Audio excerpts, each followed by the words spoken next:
مسلم community کے دوستوں، میں ہوں محمد مجاہد۔ آپ تمام دیکھنے اور سننے والوں کو السلام علیکم۔ امید ہے آپ خیریت سے ہوں گے۔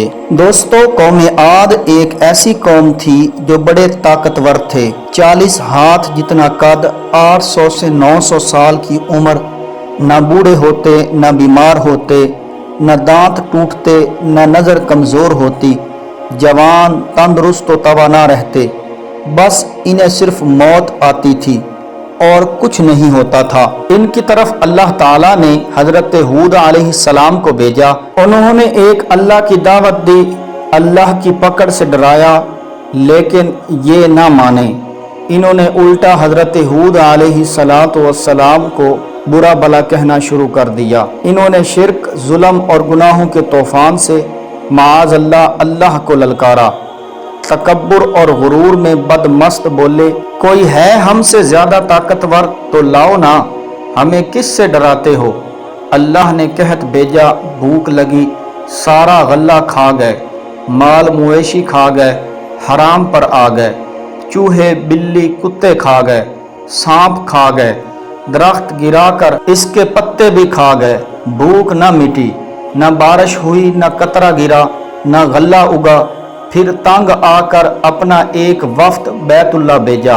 ان کا دستور تھا جب مصیبت آتی تو اکار اٹھتے، جب دور ہو جاتی تو اپنے بتوں کو پوجنے لگتے۔ بیت اللہ وفد گیا اور کہا کہ ہمارے لیے اللہ سے دعا کرو کہ بارش برسائے۔ اللہ نے 3 بادل پیش کیے، کالا، سفید اور سرخ۔ اللہ نے فرمایا ان میں سے ایک کا انتخاب کرو۔ انہوں نے آپس میں مشورہ کیا کہ سرخ میں تو ہوا ہوتی ہے، سفید خالی ہوتا ہے اور کالے میں پانی ہوتا ہے، لہٰذا کالا بادل مانگو۔ اللہ تعالیٰ نے کہا واپس پہنچو، بادل بھیجتا ہوں۔ وہ خوشی خوشی واپس آئے، سب لوگ ایک میدان میں جمع ہوئے۔ بادل آیا، وہ ناچنے لگے کہ اب بارش ہوگی، قحط مٹے گا، کھانے کو ملے گا۔ کیا پتا تھا کہ وہ بارش نہیں، اللہ کا عذاب ہے جو تم ہود سے کہتے تھے کہ لے آ، جس سے ہم کو ڈراتا ہے۔ اس بادل میں ایسی تند و تیز ہوا تھی کہ جس نے ان کو اٹھا مارا، ان کے گھر اڑا دیے۔ 60 ہاتھ کے قد اور لوگ تنکوں کی طرح اڑ رہے تھے۔ ہوا ان کے سروں کو ٹکراتی تھی، اتنی زور سے ٹکراتی کہ ان کے بیجے نکل نکل کر منہ پر لٹک گئے۔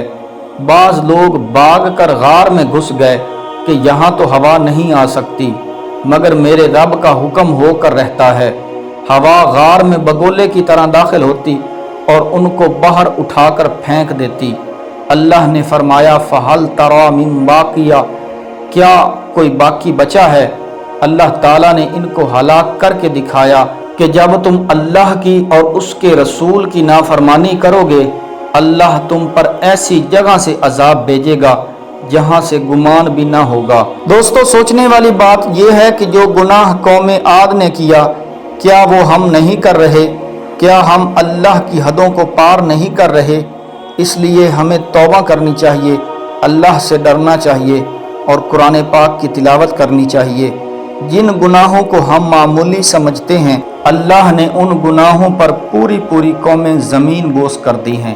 دوستو، یہ تھی ہماری آج کی ویڈیو، جو امید کرتے ہیں آپ کو پسند آئی ہوگی۔ ہماری حوصلہ افزائی کے لیے ویڈیو کو لائک کر دیں، چینل کو سبسکرائب کر دیں اور بیل آئیکن کے بٹن کو دبا دیں تاکہ ہماری آنے والی ہر ویڈیو آپ تک بر وقت پہنچتی رہے۔ ایک نئی ویڈیو کے ساتھ انشاءاللہ پھر ملیں گے، تب تک اپنا اور اپنوں کا خیال رکھیے گا۔ اللہ نگہبان۔